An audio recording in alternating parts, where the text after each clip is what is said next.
And you know, I mean, yeah, Sean has been fabulous president, but it's not just the president.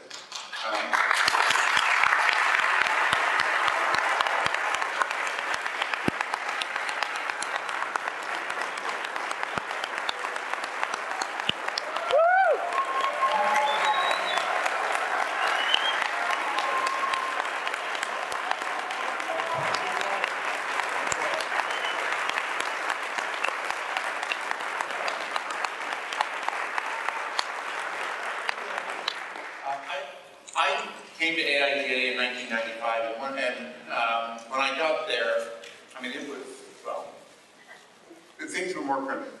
And, but when I first got there was also a fair polarization going on within the profession. I mean, not only between the chapters and the national offices, but also between younger designers and older designers.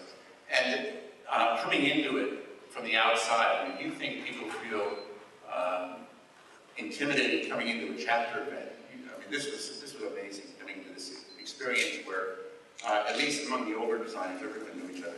And one of the earliest events I did at the AIGA National Design Center was a conversation between Milton Glaser and Paul Rand.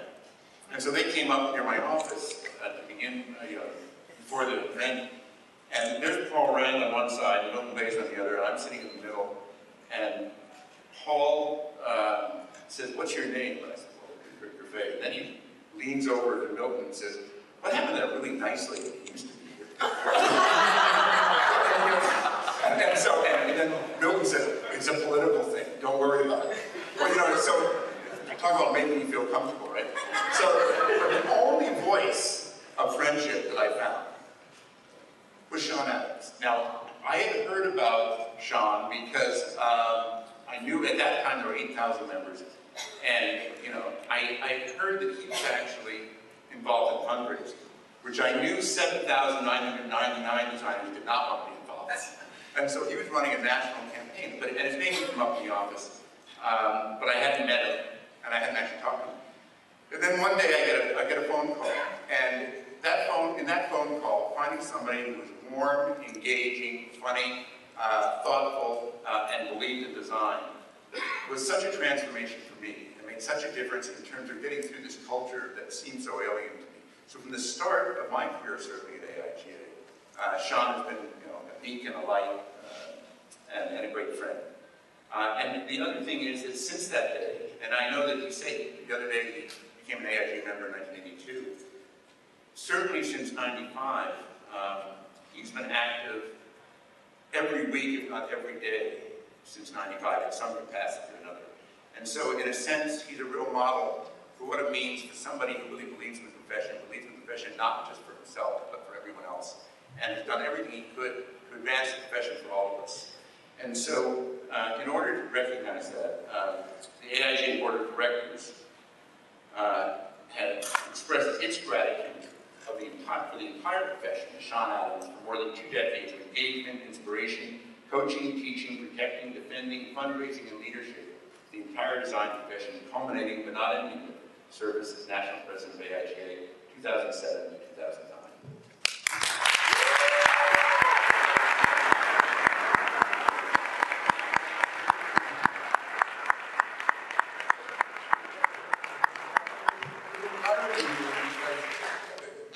He's still president, so we got to sign it.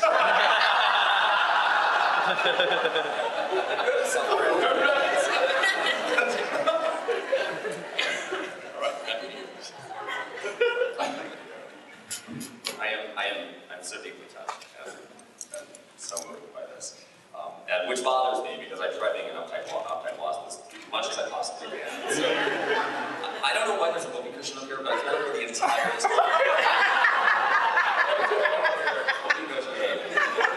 Very serious. Okay.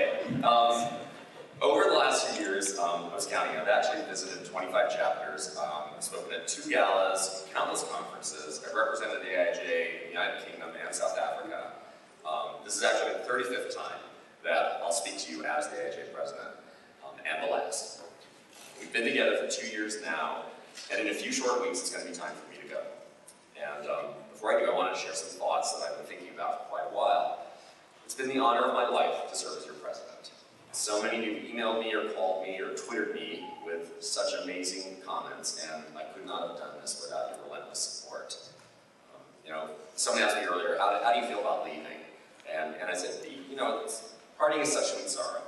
And the sweet part, of course, is that I'll actually sleep in my own bed, not spend life at LIX, and learn to design again, which it turns out is something you have to do over and over again, or you lose it, you get terrible.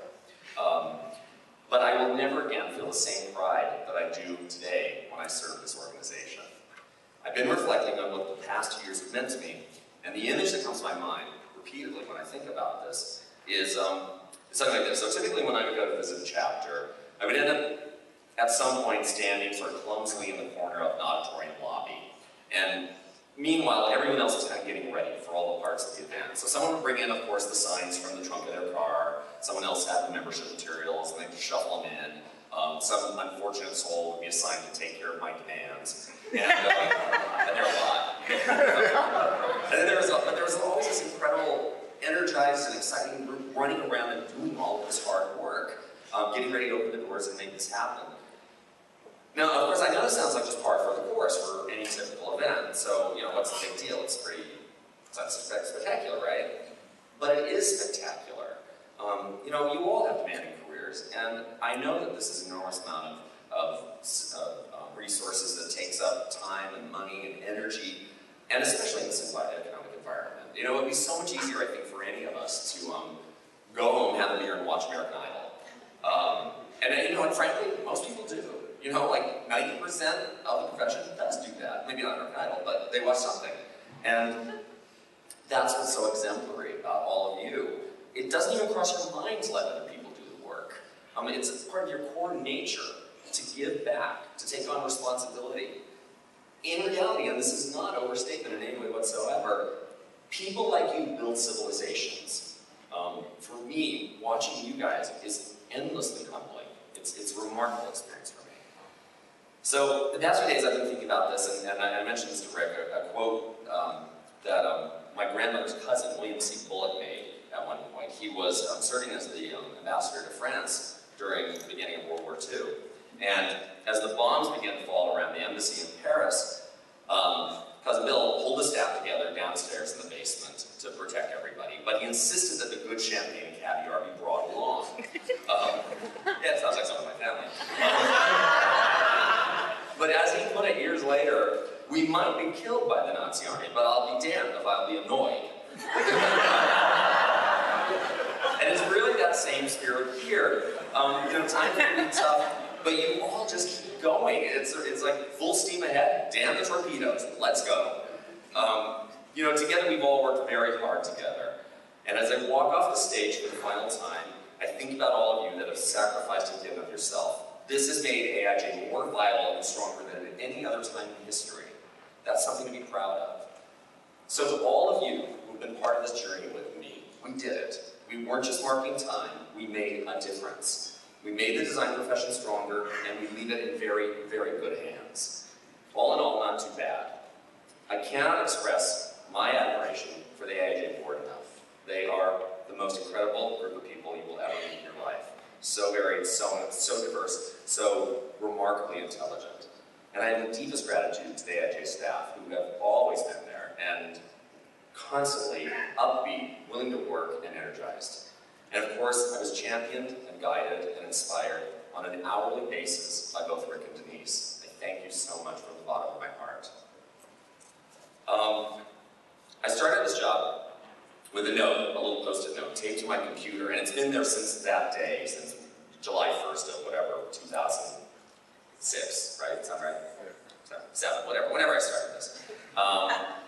It's a few lines from a song by Meg Christian, who is a wonderful musician, and it served as a reminder to me of the challenges that we face and the successes that we can have.